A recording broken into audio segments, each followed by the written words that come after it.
So here we have the Ford Edge Titanium Automatic on a 66 plate. I'm going to start off by showing you around the outside of the car, and then we'll hop in and run through some controls on the inside. But from the outside you can see we've got those lovely 20-inch alloy wheels, 5 doors and tinted windows as well. We'll start off inside the boot and then work our way around the rest of the car from there. Okay, so the tailgate on this car will open electronically. You can either do that by pressing the button on the tailgate itself or double tapping the bottom of this key, and that will open up for you. As we approach the boot, you'll see we have reversing sensors and those twin tailpipes, a 60/40 split folding rear seat, plenty of boot space as well, and this kind of vinyl rubber type boot liner to help keep the boot extra clean. Underneath this section, give that a lift up, we have a space saver spare wheel. Okay, so we're just going to work our way back round to the front of the car now, and then we'll hop in and run through some controls on the inside. But now that we've done a full circle of it, you can see it's in fantastic condition the whole way round. Just briefly before we climb in, I think it's well worth seeing the interior from this exterior point of view. You get full leather seats, as you can see. The driver's seat is not only electronically adjustable, but has 3 different memory settings just there. On top of that, there's plenty to run through on the dashboard, so let's hop in and we'll do that right now. Okay, so now that we're inside the car, we're going to start with the dials. So on the left-hand side, we have the rev counter, and on the right-hand side, the speedometer. In the middle, you can see the total miles for this car are 15,536, and then directly beneath that, it will show you what gear this car is currently in. As it's an automatic, you'll see that P for park is highlighted at the moment.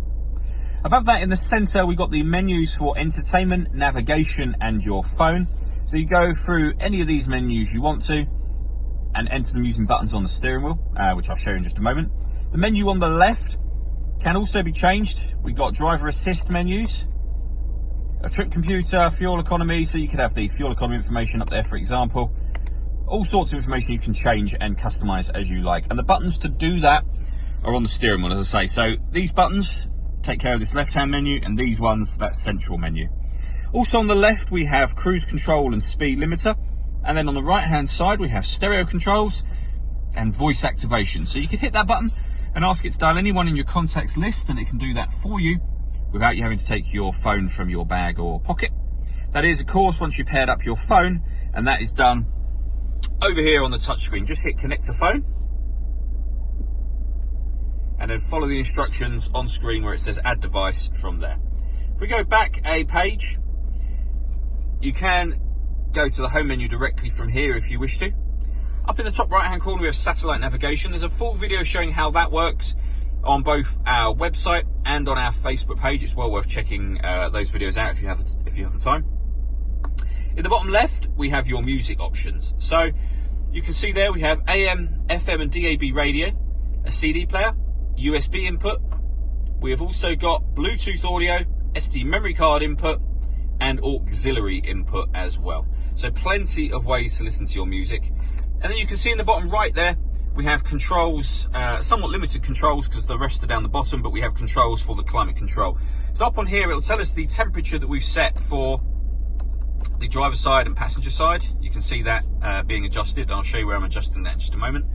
We can also turn on heated driver's seat, heated passenger seat, and when you turn it on, you can go through the 3 different heat settings on there. We can also turn on the heated steering wheel, which is brilliant this time of year, or in the summer, you've actually got air-conditioned driver's seat and passenger seat. So you'll see if I hit that, we get the little blue lights come on. The air-conditioned seats are brilliant, really, they work very, very well. Working our way down, we have the CD player for the car just there, the main volume for the stereo beneath that. And then under that, we have the controls to actually adjust the temperature and things like that for the climate control. So up and down for driver's side, up and down for passenger side, and then the main fan speeds are adjustable from there. And you can see you can also adjust the heated driver seat, passenger seat, the air conditioned seats, all from here as well if you wish to. Just above that, this button is the button that turns the air conditioning on or off. We have the heated front screen is adjustable from there. And over on the left hand side, we have this button that says auto. So once you've selected the temperature you'd like the air conditioning to be at, so in this case 28.5 degrees, you hit that auto button, and the car, you can hear the fan speed adjusting. The car is now going to maintain 28.5 degrees. You can override that at any time you wish to by readjusting the fan speed yourself, and you can see the fan speed adjustment shows just there.